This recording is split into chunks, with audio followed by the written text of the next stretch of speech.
Les tueurs pathologiques. Certaines personnes diront qu'ils sont à la fois effrayants et fascinants. Mais qu'est-ce qui pousse une personne à commettre l'irréparable encore, encore et encore?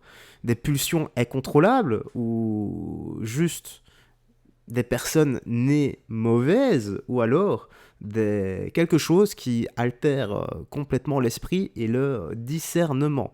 Je ne sais pas, en tout cas c'est un peu le cas d'Axel Roudakubana, rappelle-toi, il y a quelques mois d'ici, nous avions fait la petite news et actu, ça se passait en Angleterre et malheureusement, 3 jeunes filles, très très jeunes filles, ont été assassinées par ce garçon, à peine âgé de 18 ans les gars. Donc direction Twitter, nous allons commencer, mais avant ça, petit like et commentaire pour le soutien, la force et le référencement. Alors qu'est-ce qu'on a là? Attaque au couteau de Southport. Axel plaide coupable. Le tueur, né de parents immigrés rwandais, a également admis avoir produit de la ricine et avoir détenu un manuel d'entraînement d'Al-Qaïda. Al-Qaïda, rien que ça, donc le tessosisme dans toute sa splendeur. Et la ricine, moi ça me fait penser à Breaking Bad, donc c'est une substance en fait qui est extrêmement toxique et potentiellement très dangereuse et létale en même temps. Donc âgé de 18 ans, Axel a ainsi reconnu les meurtres de Baby King, 6 ans, Elsie, 7 ans et Alice da Silva, 9 ans. Les jeunes victimes participaient au cours de danse inspiré de la star de la pop Taylor Swift. 10 autres personnes avaient été blessées, dont 8 enfants, dans l'une des pires attaques à l'arme blanche en Angleterre depuis des années. Donc je ne sais pas si on se rend compte, heureusement, il n'a pas su faire plus de dégâts, plus de victimes. C'est un truc de barge quand même. Donc il a également admis avoir produit un poison extrêmement toxique, de la ricine, et avoir détenu un manuel d'entraînement d'Al-Qaïda. La motivation tessosisme n'a toutefois pas été retenu pour ces meurtres. Il faudrait un peu enquêter, auquel cas vous me foutez ça en tôle et qu'ils ne ressortent jamais. Imaginons la ricine s'il en avait produit plein et qu'il en avait mis dans, je sais pas moi, dans des cafés, j'en sais rien moi, dans plein de choses et les gens auraient pu ingurgiter tout ça. C'est un truc de barge quand même. Donc je vous laisse imaginer le nombre de victimes qu'il aurait pu faire seulement le mec à l'âge de 18 ans, quoi. Qu'est-ce qui ne tourne pas rond dans sa tête? Ah là là, c'est un truc de fou. Qu'est-ce qu'on a ici? Une belle brochette de... Il n'y a absolument rien qui va, sans déconner. Oui, alors, moi, je pense que j'avais mis ça ici pour...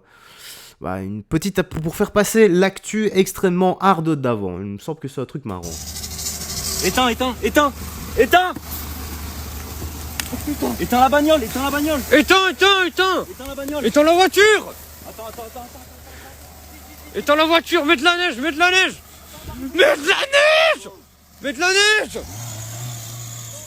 Non Accélère pas, éteins, on se met à 3, on met de la neige, vite, ça brûle là. Mais, attendez les gars, le mec en plus balance de la bière pour éteindre le feu. Il balance de la... Ah non, c'est du coca. C'est pas possible. Ok, bon, bravo les gars, voilà, bravo.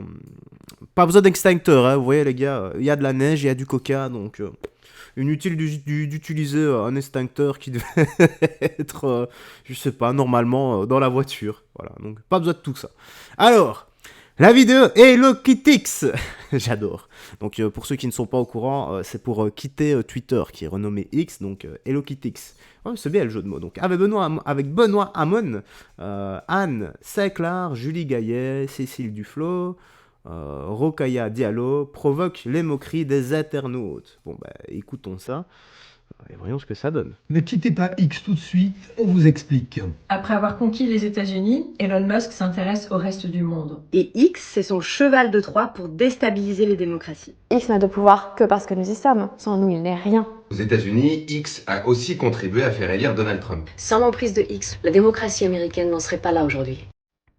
Take over, Elijah, Elon Musk ne s'est pas contenté de manipuler l'algorithme pour mettre en avant ses contenus et ceux de Donald Trump. Il a aussi rendu viral de fausses informations, notamment par rapport aux sciences du climat. Elon Musk, en manipulant ses algorithmes, nous manipule. Il a diffusé de fausses informations sur l'intégrité de l'élection. Il a suspendu le compte de nombreux journalistes et le compte d'une importante levée de fonds démocrate. Dans le reste du monde, il a soutenu le candidat anglais anti-immigration Nigel Farage à hauteur de plus de 100 millions de dollars avant de lui préférer un candidat encore plus à l'extrême droite. Il soutient l'AfD, le parti d'extrême droite en Allemagne. Du haut de ses 200 millions d'abonnés, il relaie la propagande de Vladimir Poutine. L'obsession d'Elon Musk, éradiquer le virus woke pour aller sur Mars. Je vous jure, c'est pas une blague. Sur X, Elon Musk est certain de gagner la guerre de l'opinion, puisqu'il a tout simplement acheté. Mais nous pouvons encore préserver notre démocratie. Débranchons X de la fabrique de l'opinion. Dès aujourd'hui, rejoignez HelloKittix pour transférer vos communautés vers Blue Sky et Mastodon. La plateforme CNRS HelloKittix vous permettra ainsi de recréer vos liens sociaux ailleurs. Investissez en masse des réseaux libres et démocratiques comme Mastodon et Blue Sky. Résistez, rejoignez HelloKittix. Faites comme moi, allez sur HelloKittix. Bon, on a tout de même l'impression que c'est une bande-annonce totalement épique qui va changer le monde, révolutionner le monde. Et les gars, détendez-vous. Vous parlez de démocratie, de liberté d'expression, H24 et à tout va. Vous êtes en pleine dissonance cognitive. Ok, Twitter, c'est le réseau social pour moi le plus, on va dire, le plus dingue, le plus toxique d'un côté vu tout ce qui s'y passe, mais on peut pas dire le contraire sur la liberté d'expression. Tu balances quelque chose, tu peux dire absolument tout ce que tu veux sur Twitter, et ce qui est bien, c'est que tu as des contradicteurs également. Et c'est ça qui est bien. Et c'est comme ça qu'on nourrit un débat. Il faut pas toujours... En gros, il va y avoir un gros souci si toute la gauche, parce que c'est essentiellement la gauche, l'extrême gauche, qui veulent se barrer sur HelloKittix. Donc on va avoir quoi? On va avoir X, la droite, et HelloKittix, la gauche. Et donc, il y aura des vidéos sans contradicteurs à chaque fois, que ça soit sur l'un ou sur l'autre. Mais c'est comme ça qu'on nourrit un débat, les gars, c'est en posant les idées sur la table. Je sais pas pourquoi on en arrive là, voilà, on nous parle à chaque fois, comme je dis, de liberté d'expression, mais voilà, la liberté d'expression s'arrête au moment où tu n'es pas d'accord avec moi, quand ça parle de la gauche. Et c'est tout le temps pareil, c'est quand même un truc de barge, quoi. Vous refusez la contradiction. Et je comprends pas votre état d'esprit. C'est dommage, hein, on pourrait tellement s'entendre sur des sujets, notamment sur l'insécurité dans les rues et le pouvoir d'achat, j'imagine. Quoique l'insécurité, je ne sais pas, hein, parce que moi j'ai l'habitude de dire également que, et là je suppose que vous allez être d'accord avec moi, hein, que la racaille n'a ni origine ni statut social, c'est un comportement. Moi de mon côté, je m'intéresse d'abord et avant tout à l'individu. Donc peu importe sa couleur de peau, sa religion, si la personne est honnête et intègre, moi c'est ça que je veux. Je m'en fous je m'en fous de la religion de la personne.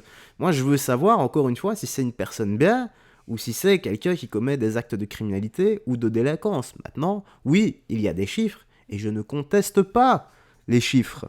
Mais voilà, je suis certain qu'on peut discuter et s'entendre sur plusieurs sujets.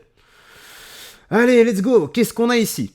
Oula, qu'est-ce que c'est que ce pavé? Bon, on va lire en deux. Hein. Donc, lorsqu'on parle de santé, on a tendance à critiquer uniquement le rapport entre le montant colossal des impôts prélevés et la qualité déplorable des hôpitaux, mais le vrai problème va bien au-delà. Ce n'est pas seulement une question de moyens financiers, c'est une question de gestion, ou plutôt de mauvaise gestion. Donc, la bureaucratie et l'administration ont gangréné le système hospitalier. Chaque euro collecté par l'impôt semble se perdre dans un labyrinthe de procédures inutiles, de couches administratives superflues et de réunions interminables pendant que les soignants manquent de matériel, de personnel et de temps. Ce n'est pas un problème de financement insuffisant, c'est un problème d'allocation absurde des ressources. Ok, bon bah voyons ça. Donc en tant que soignant, je n'ai pas à subir la mauvaise gestion des établissements, je vais y arriver, des établissements, et j'ai la gorge un peu sèche, sur la surcharge de taf et le manque de personnel sous prétexte pas de budget. Mais moi, ça, c'est pas mon problème. Ok, écoutons ça. Docteur, je vais juste vous demander quelque chose, s'il vous plaît. Juste vous demander quelque chose. Ah ouais, non, je suis au bout de ma vie, là. Moi, je suis désolé, je peux pas travailler dans ce genre de conditions de travail. Si mes collègues ont l'habitude d'accepter ce genre de conditions, ça, c'est eux que ça regarde. En plus de ça, ici, personne reste à sa place. Chacun se mêle un peu de tout. Ça, c'est un truc que je supporte pas. Vous faites des entrées, il n'y a pas assez de personnel, et moi, je dois être au four, au moulin en même temps et répondre à des besoins. Ça, c'est juste pas possible. Donc, si les collègues ont pour habitude de ne rien dire, ça, c'est pas mon problème. Chacun est responsable de qui il est. Jusqu'à présent, comme je dis, moi je suis quelqu'un d'assez fair play. Il y a des choses que je peux comprendre, il y a des choses que je peux accepter, il y a des choses sur lesquelles je peux, comme on dit, voilà, faire des efforts, comme on dit. Mais là, vous tirez sur la corde. Et quand je parle de tirer sur la corde, je ne parle pas de vous, docteur. Hein. Je parle vraiment du fait que l'établissement est en train de tirer sur la corde, la hiérarchie tire sur la corde, on nous demande des qualités de soins et on ne peut pas les apporter. Donc là, comment on fait une entrée? Donc une nouvelle résidente vient d'arriver, je suis seul. Donc encore ça va, j'ai ma collègue qui est là aujourd'hui, qui est en stage, mais je me considère comme étant seul. Je dois gérer 12 résidents de GIR 1 pratiquement dément. Et je dois répondre à tous leurs besoins en même temps, tout en faisant de l'hôtellerie. Donc là, j'étais vraiment à 2 doigts, comme on dit, d'enlever ma blouse et de me barrer. Là, si je reste, c'est parce que c'est par respect par rapport à ma collègue de travail. Mais moi, ce genre d'action, encore une fois, je me casse. Ok, bon, comme ça, c'est dit. Bah, les gars, il y a maintenant 4 ans d'ici, on a vraiment vu à quel point le système hospitalier était à ça de craquer. Et non, en fait, il a craqué et c'était extrêmement mal géré et ça l'est toujours. Donc, où vont les impôts? Normalement, les impôts, ça doit aller également dans l'hôpital. Il faut donner des moyens aux hôpitaux pour soigner les gens, les gars. C'est ça la base d'un hôpital et la base d'un médecin, d'un soignant, d'un aide-soignant. C'est d'avoir les moyens de soigner les gens. Donc les impôts devraient aller, les taxes, dans tout ce qui est système de santé et hôpital dans un premier temps. Et puis voilà, vous savez très bien ce que je pense au niveau de je ne veux pas travailler, je ne peux pas travailler. Retirons à ceux qui ne veulent rien faire et donnons à ceux qui produisent de la valeur, comme ce monsieur par exemple, voilà, qui a un travail extrêmement important. Bref, la petite news actu se termine ici. Dis-moi dans l'espace commentaire ce que t'en as pensé. Moi, j'ai rien d'autre à ajouter. Prends bien soin de toi, des gens que tu aimes, et on se dit à la prochaine pour d'autres vidéos. Bye bye, fais très attention à toi et surtout que Jésus-Christ te bénisse. Ciao.